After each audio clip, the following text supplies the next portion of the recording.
Hi, I'm Dan Sullivan.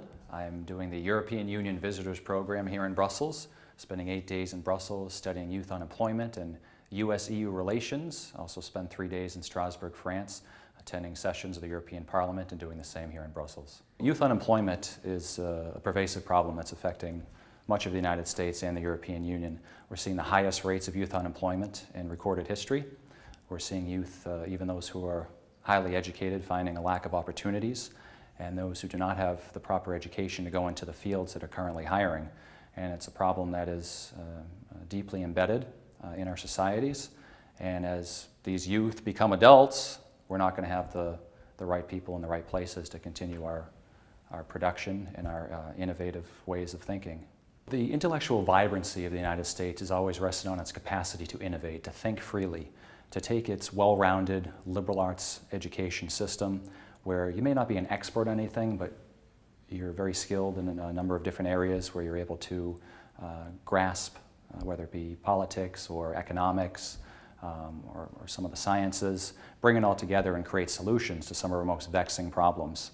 A lot of youth are finding that they're well-educated, intelligent, and skilled, but they don't have the proper skills in order to go into the sectors of the workforce that are currently hiring or looking for people.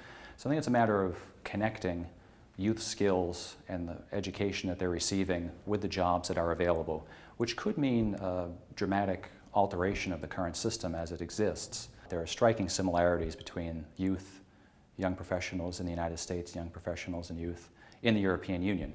They're both facing job shortage, they're both struggling to find opportunities, they're both deeply concerned about what their future holds, and these are young, motivated, intelligent, driven people who are finding that the opportunity is no longer there that were once there, and they're seeking some answer, and now is the time for them to lead. I've always been a fan of Tip O'Neill, who was a United States Congressman from Massachusetts and was Speaker of the House during the 1980s. And Tip had this famous line that American politicians use quite often: it's all politics is local. And I think a major aspect of youth changing the nature of the youth unemployment and other issues that affect their generation. You have to remember, too, that the millennial generation, born from 1977 to the early 1990s, is the largest generation in American history, even surpassing the size of the baby boomers. So they're finding particular difficulty in the workforce today. But all politics is local means that young people need to invest themselves in political action, not just voting. Voting is only one small part of what they can do, but running for office at the local level, being a selectman, a city councilor, seeking a job as a state representative or a state senator, affecting politics where it matters most, where it directly affects people's lives day in and day out.